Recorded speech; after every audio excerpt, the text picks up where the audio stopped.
Hello दोस्तों, आपके अपने चैनल अक्षय एकेडमी में आप सभी का स्वागत है। हम कॉस्ट अकाउंटिंग का डिस्कस करते करते मार्जिनल कॉस्टिंग यूनिट हमने स्टार्ट किया है। उसमें काफ़ी सारे इलस्ट्रेशन हम ऑलरेडी डिस्कस कर चुके हैं। अब हम पहुंच गए हैं इलस्ट्रेशन नंबर 15 तक। 15 आज 4 इलस्ट्रेशन डिस्कस करने वाले हैं जो कि काफ़ी छोटे छोटे हैं। वो आपको मैं फटाफट से एक्सप्लेन कर दूंगा, जिसमें कुछ ज़्यादा चीज़ें बताने की ज़रूरत नहीं है, जो आगे मैं ऑलरेडी डिस्कस कर चुका हूँ। तो आइए फटाफट स्टार्ट करते हैं आज का लेक्चर। देखिए इलस्ट्रेशन नंबर 15 काफ़ी सिंपल है, खाली एक ही चेंज करने को बोला है, वो चेंज कर दो, पूरा क्वेश्चन अपना सोल्व हो जाएगा। देखो, company has the capacity to producing 1 lakh unit of a certain product in a month. एक महीने में 1 लाख यूनिट प्रोडक्शन करने की कैपेसिटी है। And the sale department report the following schedule of sale price is possible. Sale price कौन कौन सी possible है, अलग अलग प्रोडक्शन कैपेसिटी पे। तो देखो 60% कैपेसिटी पे सेलिंग प्राइस क्या रहेगी, 0.9, 70% पे 0.8, 80% पे 0.75 एंड 90% पे 67.67 एंड 100% पे 0.61 रुपीज़। ये रहेगी selling price as per the capacity. अब क्या बोला है हमें, देखें, the variable cost of manufacture between those level is ₹50 paisa per unit. Variable cost is a 15 paisa per unit and the fixed cost is 40 rupees. Prepare a statement showing incremental revenue and differential cost at each stage. हमें दो चीज़ें बतानी है, incremental revenue and differential cost at each stage. At the volume of production will be profit will be maximum. It means हमें second answer पूछा है कि कौन से लेवल पे, इट मीन्स कौन सी कैपेसिटी पे हम प्रोडक्शन करते हैं तो हमें ज़्यादा प्रॉफिट होगा। तो एक आंसर हमने छोटे से चार्ट में मॉड्यूल में दिया ही है। पहले लिखा है प्रोडक्शन कैपेसिटी और नंबर ऑफ यूनिट लिए है। सपोज 60,000 पे 60,000 यूनिट प्रोड्यूस करते हैं। बिकॉज ये 60,000 कैसे आए, तो हमें बताया था मंथ की कैपेसिटी कितनी थी, 1 लाख यूनिट की है। 1 लाख यूनिट की कैपेसिटी का 60% कर दो तो कितना हो जाएगा, 60,000 यूनिट। 70% पे 70,000, 80 पे 80,000 एंड 90 पे 90,000 यूनिट एंड 100% पे 1 लाख यूनिट मंथ के प्रिपेयर होंगे। अब इसको सेल करने जाएंगे तो उसकी ईच एंड एवरी कैपेसिटी की सेलिंग प्राइस भी डिफरेंट है। तो 60,000 इंटू हम करेंगे 0.9, बिकॉज 60% कैपेसिटी पे सेलिंग प्राइस क्या है, 0.9 है। सेम वे बाकी को मल्टीप्लाई कर देंगे तो सेल्स हमारा मिल जाएगा 54,000, 56,000, 60,000, 60,300, 61,000। अब देखो मैं आपको इंक्रीमेंटल रेवेन्यू बता देता हूँ। इंक्रीमेंटल रेवेन्यू का मतलब क्या होता है, एट कैपेसिटी ऑफ 60% हमारा सेल कितना है, 54,000। अब 70% कैपेसिटी पे गए तो कितना रेवेन्यू हमारा बढ़ गया, तो 56,000 माइनस 54,000 तो कितना आएगा, 2,000 रुपीज़। तो सबसे लास्ट वाली कॉलम में लिखा है 2,000 rupees, it is our incremental revenue. Then 60,000 में से ऊपर के 56 माइनस करें तो कितना आएगा, 4,000 रुपीज़।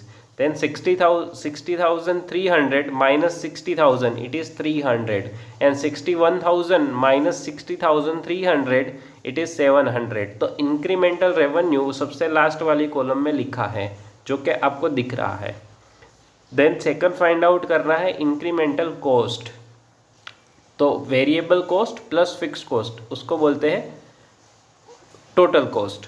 तो वेरिएबल कॉस्ट कितनी होगी, तो 15 पर यूनिट आपको दिया है। तो यूनिट है 16,000 इंटू कर देंगे 0.15 तो आ जाएगा 9,000।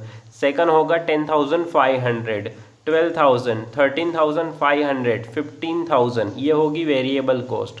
फिक्स्ड कॉस्ट आपको ऑलरेडी गिवन है 40,000 at each level of production. कोई भी कैपेसिटी पे प्रोडक्शन करो, फिक्स्ड कॉस्ट इस टोटल में सेम रहती है। देन टोटल कर देंगे variable cost and fixed cost का। टोटल आ गया 49,000, 50,500, 52,000, 53,500 and 55,000। Same way 50,000 500 minus 49,000, difference in cost 1500, 52,000 minus 50,500, difference सब में सेम रहेगा 1500 1500 1500 1500। अब हमें ऊपर क्वेश्चन क्या पूछा था, हमें फाइंड आउट करना था differential cost and incremental revenue, जो कि ऑलरेडी हम आंसर दे चुके हैं। Now next question it which level is more profitable. तो इंक्रीमेंटल रेवेन्यू में आप देख सकते हो मोर प्रॉफिट किस में है, 4000 एट 80% कैपेसिटी पे हमें कितना प्रॉफिट हो रहा है, 4000 इंक्रीमेंटल रेवेन्यू मिल रहा है, बाकी सब में डिक्रीज हो गया है। तो आंसर लिख देंगे from the above computation it was found that the incremental revenue is more than the differential cost up to the 80% capacity, the profit is maximum at that capacity। तो ये हमारा हो गया पूरा इलस्ट्रेशन नंबर 15। 16 पढ़ते ही आप आंसर डायरेक्टली बोल दोगे और एक ही लाइन में मैं आपको आंसर बता दूंगा। ये पूरा मैंने इलस्ट्रेशन इसके ऊपर इलस्ट्रेशन नंबर 6 पूरा डिटेल में डिस्कस किया है पार्ट 3 में। तो आप इसका आंसर अगर पूरा डिटेल में चाहते हो तो आपको इलस्ट्रेशन नंबर 6 का वीडियो जो कि पार्ट 3 है वो देखना पड़ेगा। अभी मैं आंसर आपको एक लाइन में बता दूंगा, आप भी एक लाइन में बता दोगे, खाली उसको शो करना अलग रीत से, अलग मेथड से है। देखें, the operating statement of a company are is follow. मैंने आपको बताया था एक्सपोर्ट ऑर्डर वाला क्वेश्चन, ये वही क्वेश्चन है। देखिए, सेल करते हैं 80,000, 15 रुपीज़ सेलिंग प्राइस है, 12 लाख होगा। वेरिएबल कॉस्ट दी है आपको, टोटल वेरिएबल कॉस्ट कितनी हुई, 7,20,000, माइनस कर दी फिक्स्ड कॉस्ट 3,20,000, तो प्रॉफिट मिल गया आपको 1,60,000 at this level of 80%, 80,000 unit पे। The capacity of plant is 1 lakh unit. Capacity कितनी है, 1 लाख की है। अभी प्रोडक्शन कितना कर रहे हैं, 80,000। तो कस्टमर यूएस से आया, डिज़ायर्स टू बाई 20,000 यूनिट, जो रिमेनिंग कैपेसिटी है उसको यूज़ करो और हमें 20,000 यूनिट बना के दो, लेकिन जो नेट सेलिंग प्राइस होगी ना वो हम 10 रुपीज़ से खरीदेंगे आपसे। सपोज़ मैं एक मैन्युफैक्चरर हूँ, मेरे कैपेसिटी है 1 लाख यूनिट की प्लांट की, लेकिन अभी मैं प्रोडक्शन कितना कर रहा हूँ, 80,000 यूनिट का। तो रिमेनिंग जो 20,000 कैपेसिटी है वो अनयूज्ड है। तो एक ऑर्डर मुझे मिला फॉरेन से कि आप हमें क्या करो, एक्स्ट्रा जो 20,000 यूनिट है वो बना के दो, लेकिन आप जो होम मार्केट में बेचते हो 15 रुपये से, वो रेट से हम नहीं खरीदेंगे, हम उसको 10 रुपये से खरीदने वाले हैं। कितने, 10 रुपीज़ पर यूनिट। अब नाउ हमसे एडवाइस मांगी गई है, जो एक्स्ट्रा 20,000 यूनिट है वो प्रोड्यूस करने चाहिए या नहीं करने चाहिए।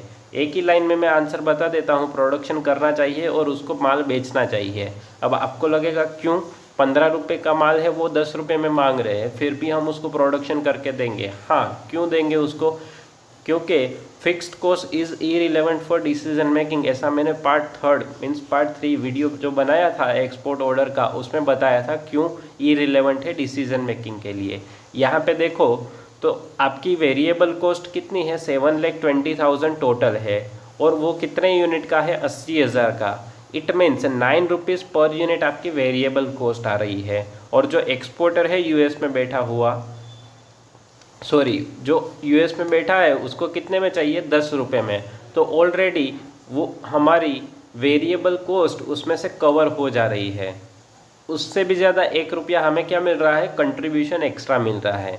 सेलिंग प्राइस ₹10 रहेगा, 9 rupees is our variable cost. तो जो 1 रुपया रहेगा वो एक्स्ट्रा कंट्रीब्यूशन मिलेगा कितने यूनिट का, 20,000 यूनिट का। 20,000 इंटू 1 करो तो एक्स्ट्रा प्रॉफिट आपको कितना होगा, 20,000 का होने वाला है इस ऑर्डर को एक्सेप्ट करते हैं तो। ओके, ये पूरा आंसर यहाँ पे नीचे प्रेजेंट किया है।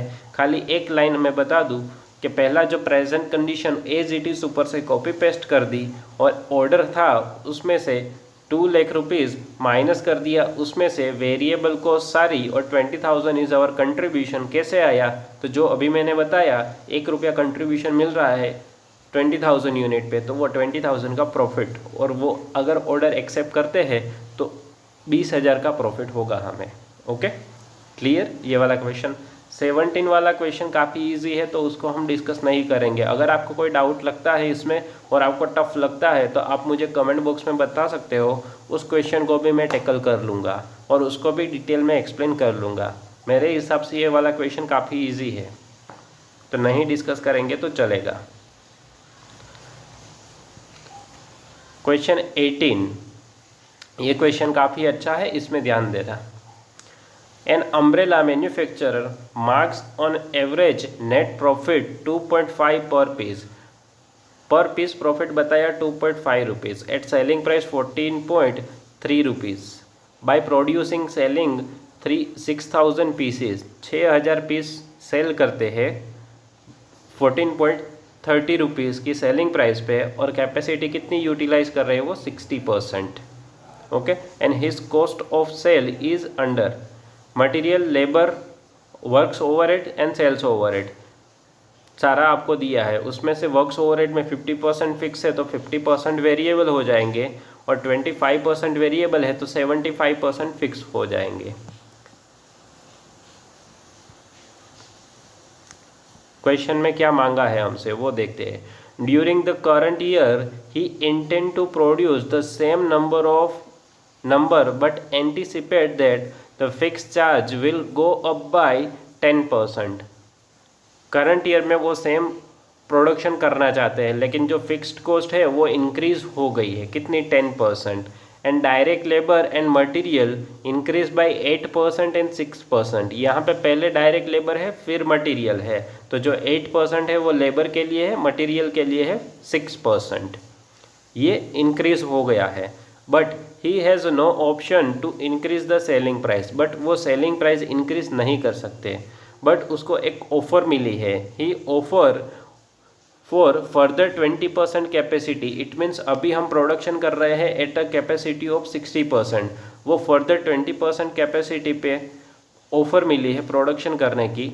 What minimum price will recommended for acceptance to ensure the manufacturer on overall profit 16,730। अब यहाँ पे पूछा क्या है हमें, तो क्या हमारा ओवरऑल प्रॉफिट कितना होना चाहिए, टोटल 16,730 रुपये, और जो एक्स्ट्रा 20% कैपेसिटी हम यूटिलाइज करते हैं तो कितनी सेलिंग प्राइस हम चार्ज करें तो हमारा टोटल प्रॉफिट ये मिल जाए, कितना 16,730 रुपये।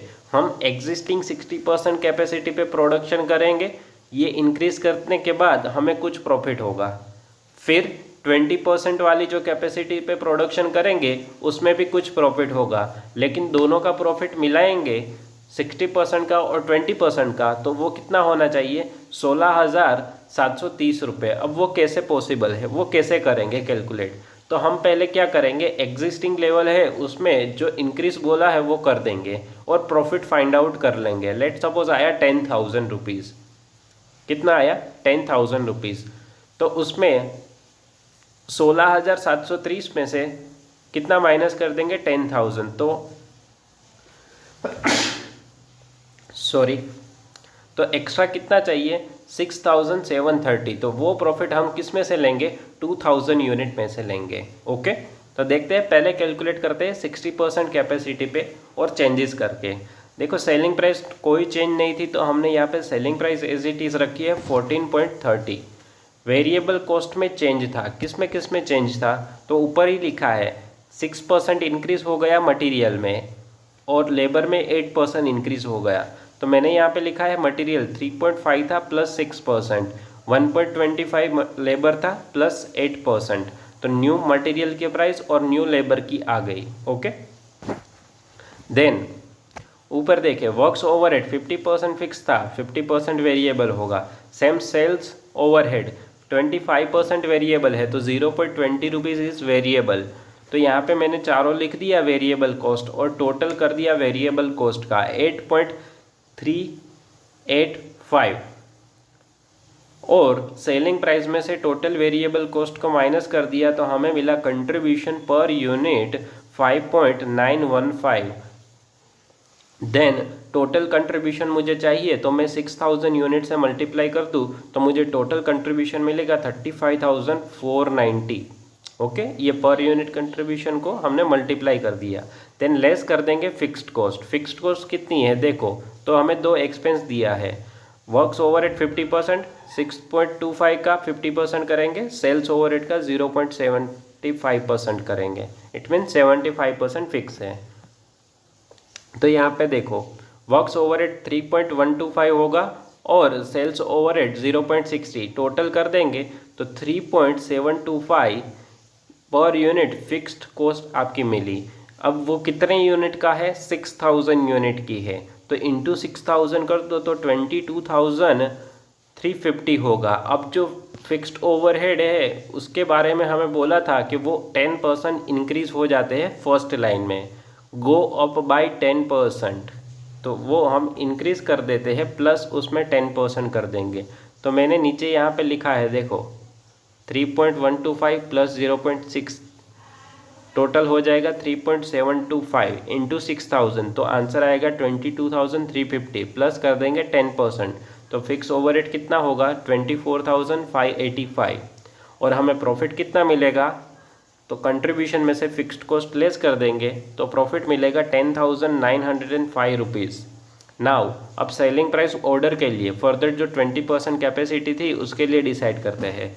तो देखो वेरिएबल कॉस्ट कितना होगा, हम डिसीजन लेने के लिए fixed cost is irrelevant for decision making, तो 2000 यूनिट प्रोड्यूस करेंगे तो वेरिएबल कॉस्ट कितनी हो रही है 8.385 रुपीज़ पर यूनिट, तो मल्टीप्लाई कर दिया, वेरिएबल कॉस्ट कितनी आ जाएगी 2000 यूनिट की 16,770 रुपये, प्लस उसमें प्रॉफिट करेंगे। अब कितना प्रॉफिट करेंगे, तो देखो टोटल प्रॉफिट हमें चाहिए 16,730 रुपये, उसमें से ऑलरेडी 60% कैपेसिटी पे हम 10,905 रुपीज़ तो मिल गया है, तो रिमेनिंग कितना बचा 5,825, तो सेल्स रिक्वायर कितना है 22,595।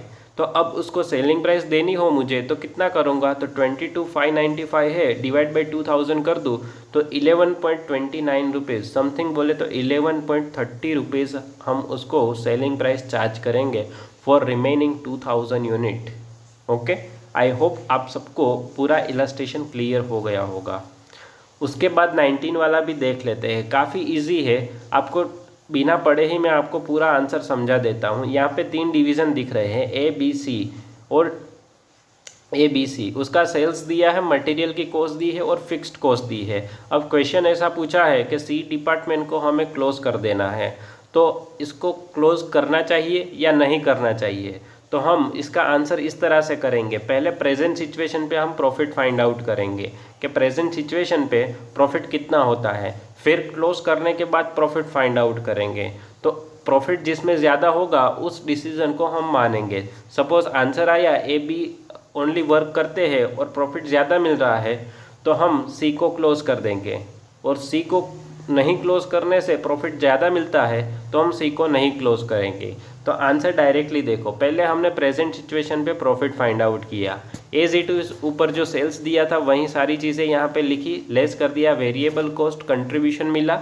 माइनस कर दी उसमें से फिक्स्ड कॉस्ट। फिक्स्ड कॉस्ट आई 70,000, कैसे आई 28,000 प्लस 14 प्लस 28, टोटल कर दो 70,000 इज आवर फिक्स्ड कॉस्ट। और हमारा प्रॉफिट कितना आ गया at a present situation before close down of division C 63,000।